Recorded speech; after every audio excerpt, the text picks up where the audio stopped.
Hello. I'll have to tell you, springtime is busy and there's a lot to do, but I really appreciate the fact that gardening and touching the earth and making everything the way you want it, I'm glad it's hard, because guess what? Life is hard. I think I remember Wesley saying, life is hard, and anyone who tells you different is trying to sell you something. Well, that's true.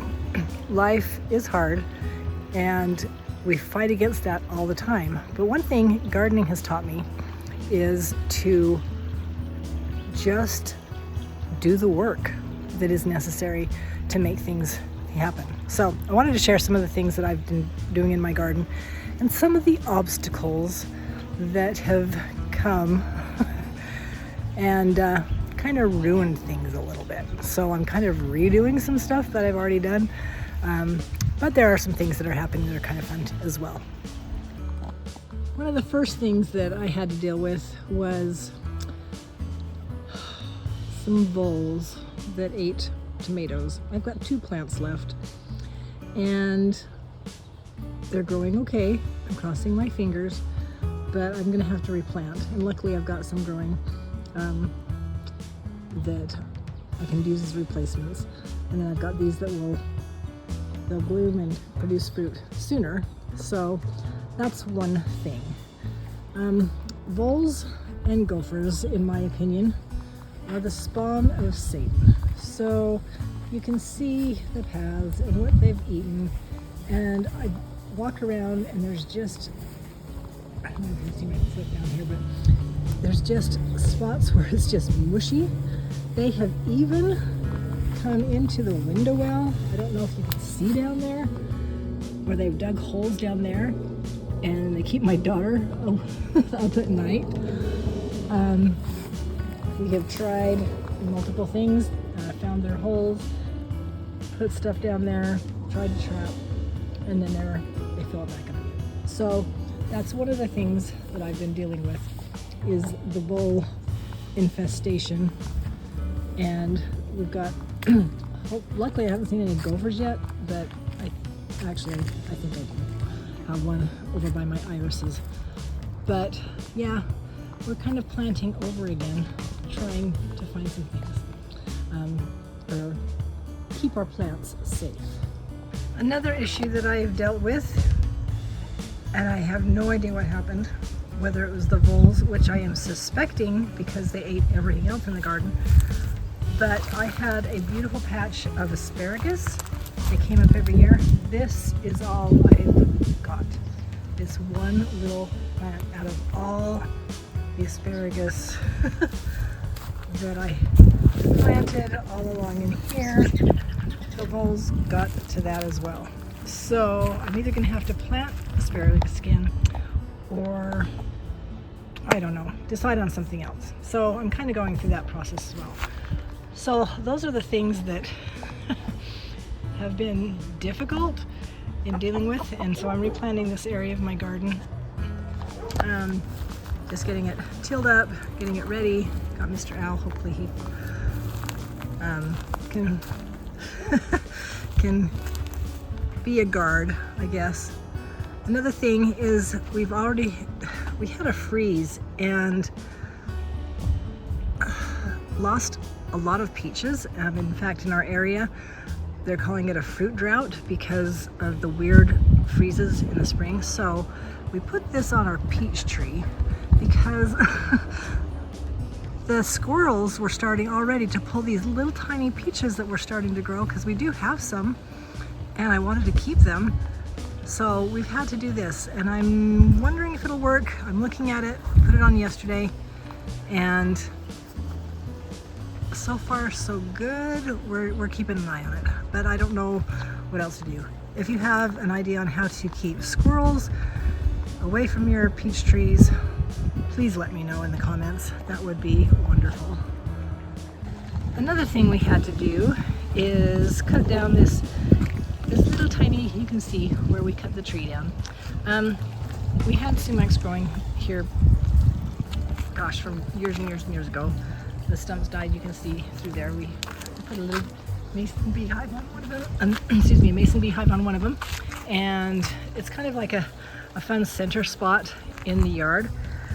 But the tree started to die, so I thought, let's give the new starts a chance to grow up and kind of take over this area. So we did have to cut down a tree, and we're in the process of making firewood so that we can use that a little bit later. But those are kind of the big messy projects that I've been having to deal with.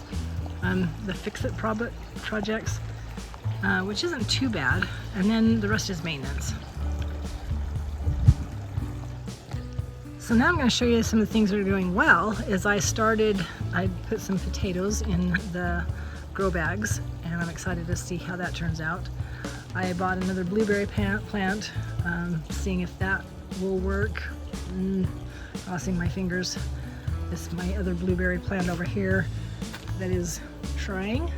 We've had it for a couple of years. I don't know. I think I need to just amend the soil with the acidic additives and stuff so it'll grow better.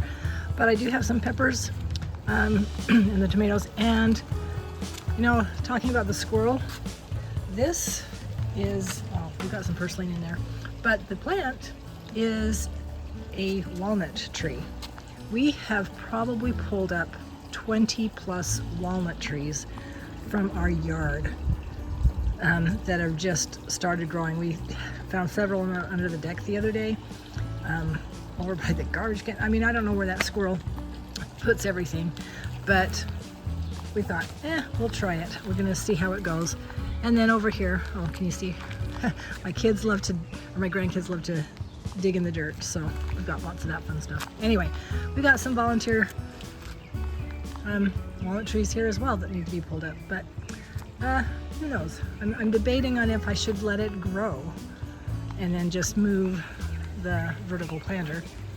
I don't think it'll mess with the raspberries, but yeah, who knows? And speaking of raspberries, this is always the joy of my gardening is raspberries, raspberries, raspberries, raspberries, raspberries, raspberries, all the way down the fence.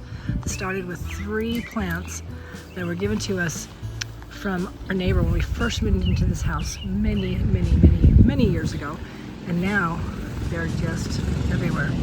And so we've got them on both sides of the fence. We have to protect them from the chickens, because of course they love to eat them, but I'm so excited for the raspberries to come on. So with raspberries, they spread. Now this is basically what's left of the raspberry plants.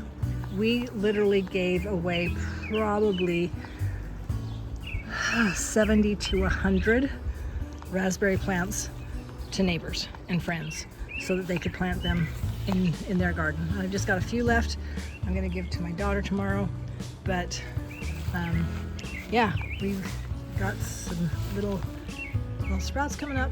There's a few over here as well that you can see growing, and we'll get those and they'll start off. And we have loved our raspberry plants. They've been so productive. So those are the things that I'm excited about. So I sit and think sometimes about, why do I do all of this?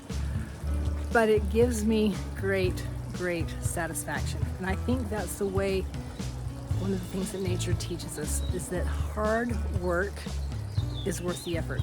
Hard work pays off. Hard work is just, I don't know, it's not something to be afraid of.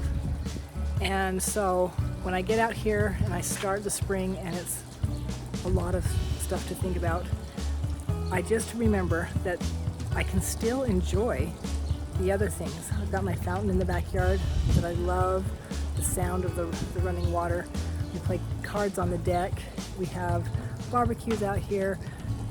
Even though there's still stuff going on, we are able to just enjoy it, even in the midst of the hard work, even in the midst of intruders coming into my yard and decimating plants and all of my hard work, which happens in life.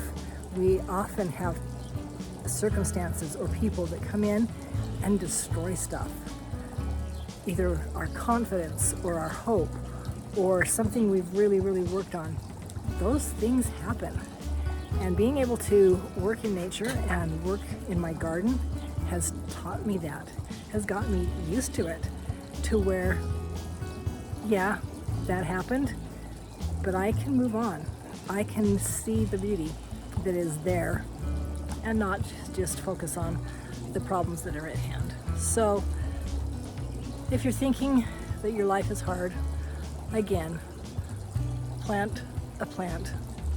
Get your hands dirty, plant a garden, work in the soil, learn to work. It's really awesome.